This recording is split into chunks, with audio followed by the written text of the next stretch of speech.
Hello everybody, welcome back. This is your boy Roleplay Guardian, Mr. RPG, and we are back with another video of Master Duel. This is going to be a one-time special type of deal because, as I have said before so many times, I don't necessarily like playing with decks that set up like super negate boards and stuff like that. I have one though. I've always had one, I just don't play with it anymore. So originally what was going on is like when the Ubel support and stuff came out and everything.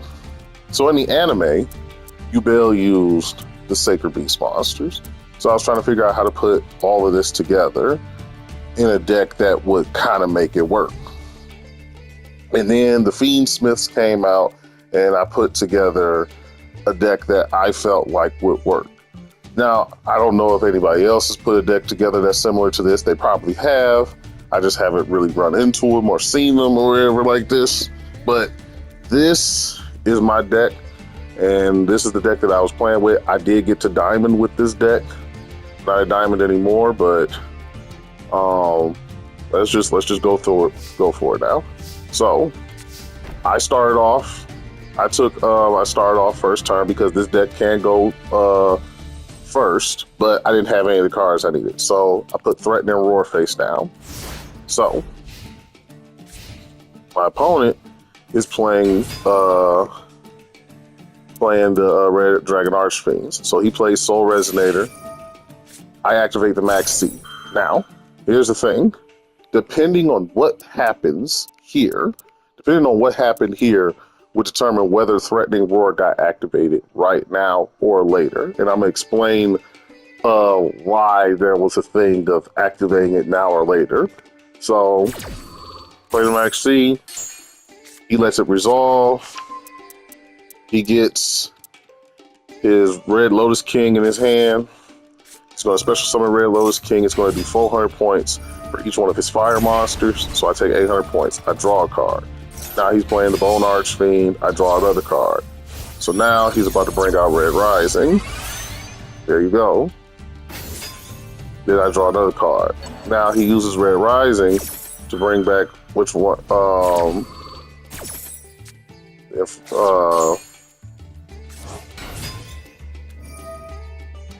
He brings back, is that Soul Resonator? I think it usually is Red Resonator.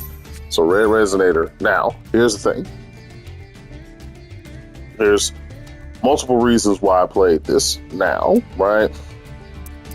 I was waiting for certain cards to get into my hand so I could be able to do my combo next turn, almost no matter what it was that he was trying to do, which I did. I got the cards that I needed to do my combo. Also, I wanted to play Threatening Roar because usually anybody who's played against Red Dragon Archfiend kind of knows where this goes. This is the second turn too. So just in case he ended up playing like Abyss and Bane and all those other red dragons to try to OTK me this turn, I activated it right then. Now, the reason why I waited specifically until this point, though, was because I felt like, because if you saw in the beginning, I didn't have a lot of cards that I was working with. So I felt like if I had played Threatening Roar earlier, on top of a Max C, he wouldn't play cards up until this point. Most of the time, people don't like to play into Max C, but sometimes people will play into Max C because they could set up a board that hopefully will get them through whatever it is, right? But if you are running it, but if somebody Max C's you and does Threatening Roar, then there's a good chance that you aren't going to play into that board. Because, like I said, we had, the 3 cards in my hand or whatever it was at the beginning. There's a chance that I don't have anything in my hand. And obviously that's what the Max C is for.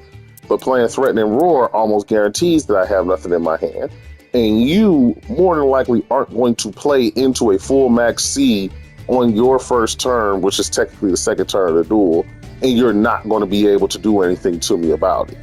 Like effect damage, if you have something that could do effect damage, sure. But most decks aren't running with effect damage that could take all 8,000 points away. So I play Threatening Roar. He uses Red Resonator to get the life points from Red Rising. And then he summons Red Dragon Archfiend. Now, I'm going to assume that he didn't have the cards that he needed because he special summons the Creation Resonator, but doesn't do anything with it. He doesn't take this plus maybe Bone Archfiend to Synchro Summon into the level 7 or anything like that. So maybe he was preparing for the next turn. I don't know. But, so that's supposed to destroy them, but of course Soul Resonator keeps it from happening. So I draw, and basically I don't know what card he has face down. I want to bait him. Now, I don't know why I thought this was going to be a good bait. It ended up working, but I'm baiting him with Fallen Paradise.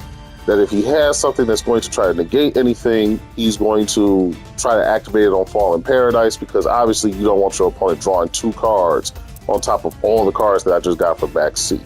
The reason why I'm baiting him with Fallen Paradise is because I have Opening of the Spirit Gates, and I also have Chaos Summoning Beast. So even if Fallen Paradise gets destroyed, I have, if needs be, I have 2 ways of getting the other Fallen Paradise anyway. But anyway, so I activate Fallen Paradise. He activates his Red Zone. So now he's going to use Red Zone to destroy my Fallen Paradise.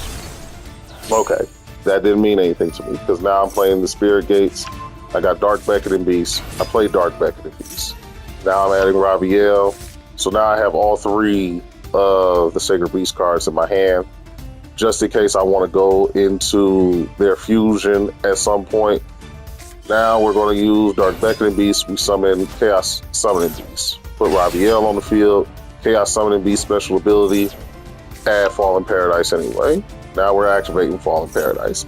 Now, one of the things, I don't want to go on and say like this is a key, like the key card of the deck, but the reason why this, with the Sacred Beast monsters and stuff like that, I play this so that, like, if we did start off, this deck more times than not will allow you to get a Sacred Beast monster onto the field, and more than likely you'll be able to get Fallen Paradise. So the way that this is supposed to work is that even if I don't have the cards to start up the next parts of my combos and everything like that, this, because the way the deck is made, if I draw 2 cards, there's a great chance that I'm going to draw into the 2 cards that I need in order to go further. Now, to be fair, a lot more times than not, I would probably play Haman, usually in defense mode, because Haman, you would only be able to attack Haman. Can't attack no other monster. Can't target no other monster for attacks except for Haman. And then thanks to the field spell on top of that, Haman will be unaffected by spell and traps. So I didn't do that this time around, but that is usually what I would do. Plus, if Haman attacks and destroys a monster, he does 1,000 points. So it's the much better choice, but I didn't do that this time around. I just decided to go with Raviel. So play Droplet face down. We draw 2 cards. Then we send Graver. Graver gets us Track. So we activate Track. Send in, we add, I think it's pronounced Lurie or whatever. Send it to the graveyard. Now we get in Requiem. Well, first we summon Lurie back, then we send it for Requiem. Now we're going to use Requiem to add Lacrima to the field. Lacrima is going to send the other Engraver to the graveyard, send Lacrima and Beckoning Beast so that we can get Sequence out. So now that we have Sequence out, we're going to use Sequence to send Lurie and Requiem back to the deck so we can fusion summon the other Lacrima. Now we're going to use Lacrima to add to special summon Engraver. Then we're going to use Track to send all 3 to the grave so that we can get Desiree. Now we're going to use Lacrima to send the other Lacrima back to the deck, 1,200 points. Special summon the other Engraver. Then we're going to use Nightmare Pain, destroy a copy of Yubel in my hand, add Eternal, Eternal Favorite. Yeah, that's right. Then we get Yubel. Now we're sending Yubel and Dark Summoning Beast to get, Phantom Yubel? Phantom of Yubel. Send that to the graveyard, summon out the other copy of Yubel, Spirit of Yubel. Now we're going to link into him. I can't pronounce his name, so I'm not going to try it. We're going to use Desiree's special ability, send the red zone back to the deck. Then we're going to use his ability, bringing Desiree back to the field. Now it's quit with Desiree. Now this is the board that we're dealing with now. So Desiree, because he has a link 3 onto him, that means that he can negate 3 cards face up on the field. When they activate him, we have Droplet face down. So if a monster activates its effect, we can negate its effect and cut its attack points. Though the cutting attack points ain't really gonna matter. Then if there's another possibility of a monster activating an effect, we can change that effect to the Phantom of Yubel, destroying a card. So therefore we could destroy the other copy of the Spirit of Yubel, special summoning regular Yubel back, then using Eternal Love, just in case he did play some cards or whatever it is like that. Use Eternal Love, discard a card, and then we'll break out Yubel, the Loving Defender.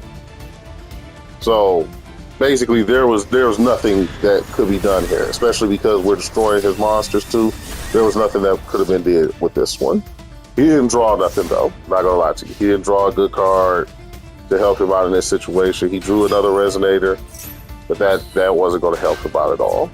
So, and he had to attack us. So unfortunately that was on that end. Now, draw, we got Lacrima now, and now we're gonna use Paradise. We draw 2 more cards. So again, now we don't really have nothing in here that we could really do with that, but basically we could run some more cards and try to facilitate summoning Haman. See, if Haman was there instead of your Raphael, then when we drew this card, Cerelia Skyfire, that means now that we have another negate. Obviously there's infinite impermanence to negate a monster special ability again. But basically this is the board that you would have to deal with. It's not to say it's unbeatable, right? But it definitely is going to be hard to get around this board. You got an Omni negate with him. You got practically two monster negates with these 2 monsters. And then you have removal with this. So, being Tori for real, you're not going to have a good time getting around this board. And then that was the end of our duel. That was it.